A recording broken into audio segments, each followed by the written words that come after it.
Hello, everyone, and welcome back to the Legacy Running Podcast. I am your host, Dr. Sarah, and as I record this episode, I am a little bit over a week away from my first organized race since 2018.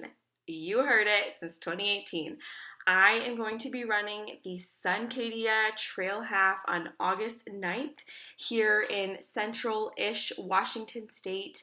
And I just want to share some practical tips, tricks, and truths that I have learned since training for this race.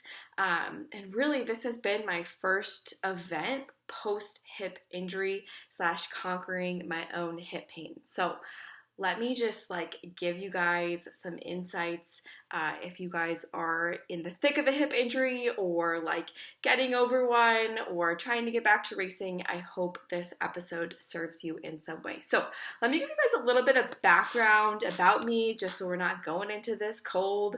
I actually grew up being a runner. I've been running since probably, third grade. I grew up playing competitive soccer and have always had a passion for the midfield position, which competitive soccer players, as you get older and you get into the big field, they run an average of 6 to 9 miles per game, and it just lit me up inside. I just love the feeling of running long distances. I'm not necessarily a sprinter, fast type of person, but I love long distance running, and I'm sure a lot of you resonate with me on that one. And I did my first marathon. I ran the Chicago Marathon in 2010, and let me tell you, it was awful. I did not really train for it very well. Some gastric distress. It was not great. So when I was reconvening and reflecting, I was like, maybe a half marathon distance sounds a little bit better. And then from there, the trials of the half marathon started. So I signed up for the Chicago Rock and Roll and quickly tore my MCL, so was not able to do that. And then I moved into grad school. I was in PT school at the time and signed up for the Arizona Rock and Roll, actually full marathon. And I had a really nasty bit of Achilles tendinopathy. The PT that I was working with was like, you're a PT student, you know what to do. I'll kind of tell you what's going on, and then you figure out your plan. And I had not even taken orthopedic section yet, so I didn't really know what to do. And my recovery was not great. It took a long time. I would say it was not consistent, and I actually only ended up, I think I ran 8 miles of that race. I had planned on just doing that much with some of my girlfriends because that was really what I could do at the time. Let's flash forward to PT school, internships. I was traveling at this time, and this was my running era. I was running so much. I was so fast. I had the fastest mile times of my life. My heart rate was record level low. I was feeling amazing. And for my birthday, I had asked my husband if I could do, or if he could gift me the La Jolla Half. And I was super excited. But as you know, 2020, the world shut down, and y'all know that race shut down just like everything else. And around this time, also a little bit after that 2020 race, was when my hip started to bother me. So I truly went from running the fastest I had ever ran, being in the best shape of my life, to I literally couldn't run 4 miles without having pain for the rest of the week. And it just became this thing that it wasn't really worth it to run because of the pain that I would experience with sitting, with driving, with working. The risk and reward factor just wasn't there, and there really was no one that was giving me what I needed for PT. I was so busy at the time. I mean, we're always busy. There's always that excuse. But I just needed something that was going to fit into my lifestyle and allow me to be accountable and guided. And there really wasn't anything. So I just got sick of not being able to run. I got sick of being in pain, and I had one PT kind of look at me, and then I just created my own program. And that is now the Empower Her Hip program, where I take women runners with hip pain and get them back to running pain-free by having very consistent guidance, very consistent accountability. You are held your hand is held every step of the way. You are never in the dark on what to do. There is always progression forward, and that's what I needed to overcome my hip pain. So I would say like 2022 was kind of my year. I was getting back to running. I was building my base. It was a humbling experience, let me tell you, going from like 7:30, 6:45-minute miles for long distance runs. I mean, I was running like an 11-minute mile, and it was like just the hardest thing that I've ever done. So let's not gloss over that part, because that is real when you're getting back into it. But when I got back from, I took a little work extended trip in Hawaii.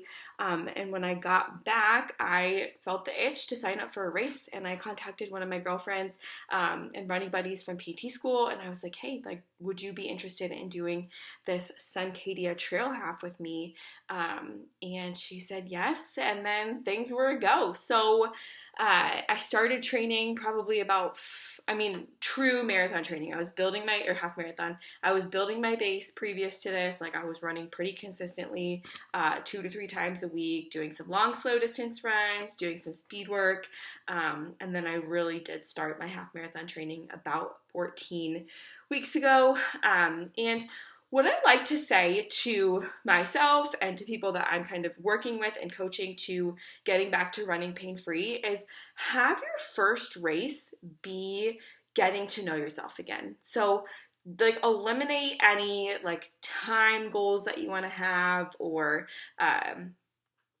really like any personal goals that you want to have. Like just go in with the expectation of, I want to finish this race and I want to learn how my body trains now, pain-free. So like everything that you're doing, you're having the chance to calibrate. How am I doing with speed training? How am I doing with my long, slow distance runs? How am I doing with like my long runs?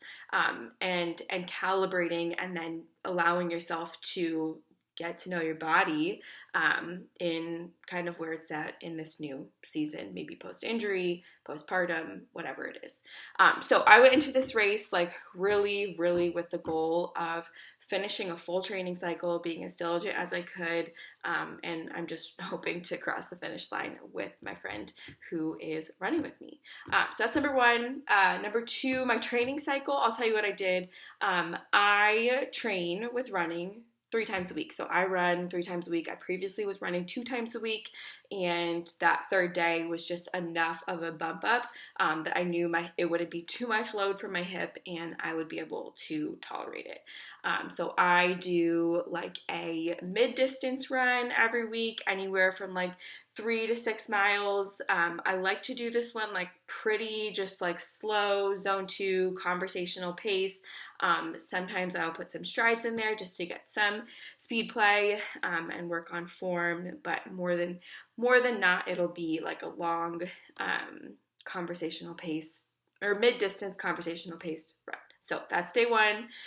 Day 2, the most challenging thing I've done is consistent speed work. So, I will do like 800, 400 repeats. I'll do hill sprints. I'll do like 10 by 100 meter sprints, just switching it up, allowing myself to like work my anaerobic system, like really get my heart rate up, work on form. It is so hard. I hate doing it, but it's been really, really fun to be consistent. And then last but not least, I'll do like my long run for the week. So progressively building over time. And then I had a little bit of a dip in my program where I did a little bit less mileage, and then I ramped it back up, and then I will taper, mostly taper for my last week. Also, on top of that, I love to strength train. Like, I really, really like to strength train. So, I strength train probably 4 to 5 times a week. It's not something I would recommend for most people, but I own my business. I'm flexible. I don't have kids. I have the availability to rest, sleep longer if I need to, recover, and it works for my lifestyle, but again, that's really not something that I would recommend for everyone else to be doing, but that's what my training looks like, and I just want to share with you guys my 3 biggest takeaways from this training cycle. So, Number one is training takes time. So I told you guys, I strength train about 5 days a week, and that's just like what I enjoy doing. I am a very intrinsically motivated person. I really don't need people to hold me accountable. Like if I'm gonna do something, like I'm just gonna freaking do it. And I have this like internal drive that allows me to just wake up in the morning, get stuff done, do it, and like just freaking do it. So when I signed up for this race and was making my training calendar, I really was like, it's gonna be fine. Like I'm very motivated as a person. I don't foresee myself, having to miss days. I think this will be easy. Well, you know what? I thought wrong. I'm training in the middle of summer and there's stuff going on all the time. It's like I had to wake up early to get my, like really early on the weekend to get like my long run in so I could be able to, go celebrate this person's birthday. Or in the Pacific Northwest, it is beautiful in the summertime, so we like to go backpacking. And it was like, oh my gosh, I need to run 12 miles or 10 miles, and then I also have a 22-mile backpacking trip this weekend. Like, how am I going to actually make this doable and safe and healthy for my body, and still be able to enjoy the summertime? So I would just say, like really not winging your training and not just being like, oh, whatever, like I'll just fit it in, because it really does take time, and being mindful and purposeful of when you're scheduling yourself for a race. Like, is it actually best that you schedule yourself in your busy season of work so you have accountability to stay training, or is it better for you to do it maybe when things are a little bit more relaxed, and you have time to kind of fit it in? So that's number one.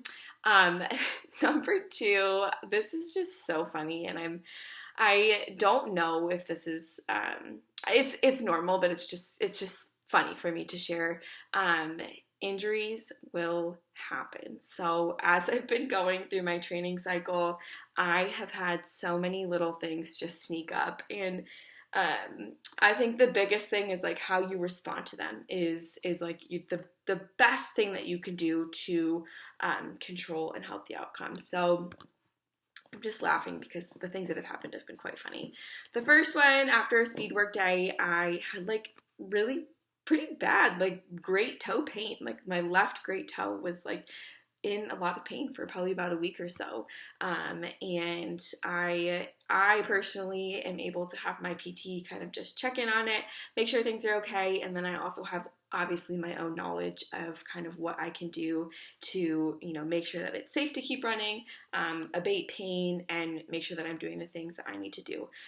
So great toe pain resolved in about a week and a half, and then moved on. And a couple weeks later, I sprained my ankle, and that was really no fun. I consistently, if any of y'all train here in the Seattle area, Green Lake area has the worst sidewalk, so I'm always spraining my ankle, and yeah, I had to take a little bit of time to kind of adjust my training load and make sure that I wasn't doing like a ton of mileage on my sprained ankle that week, because that would totally delay healing.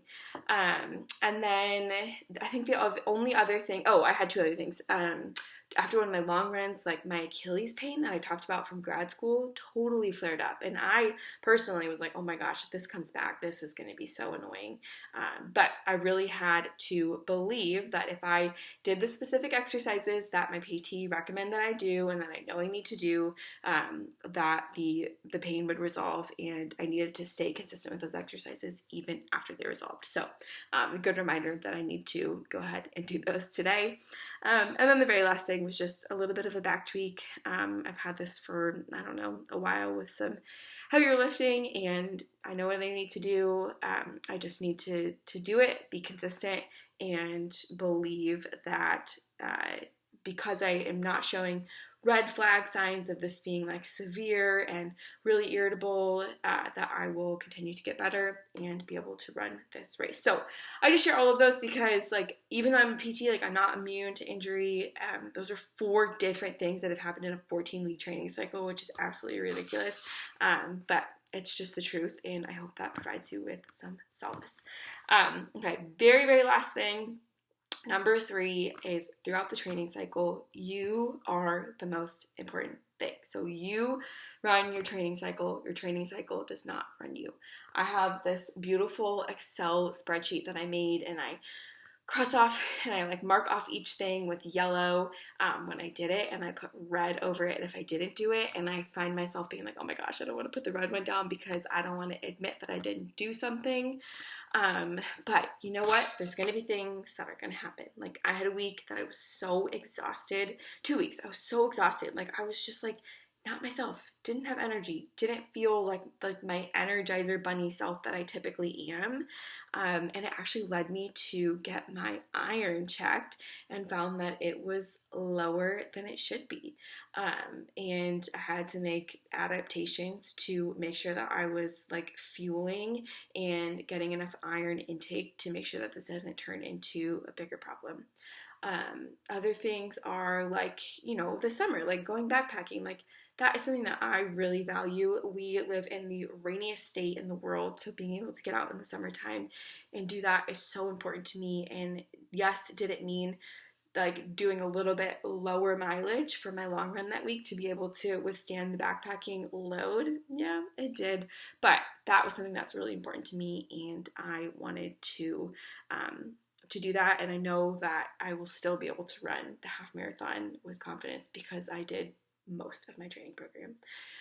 So those are my 3 things. Training takes time, injuries will happen, and you are the most important. You run your training cycle does not run you.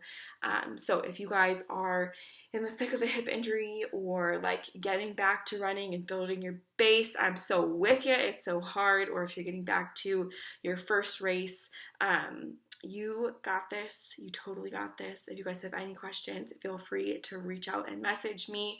All my contact information is in the show notes, and I love connecting with runners. So I hope you guys have a great rest of your day, and I can't wait to update you with how the race goes soon.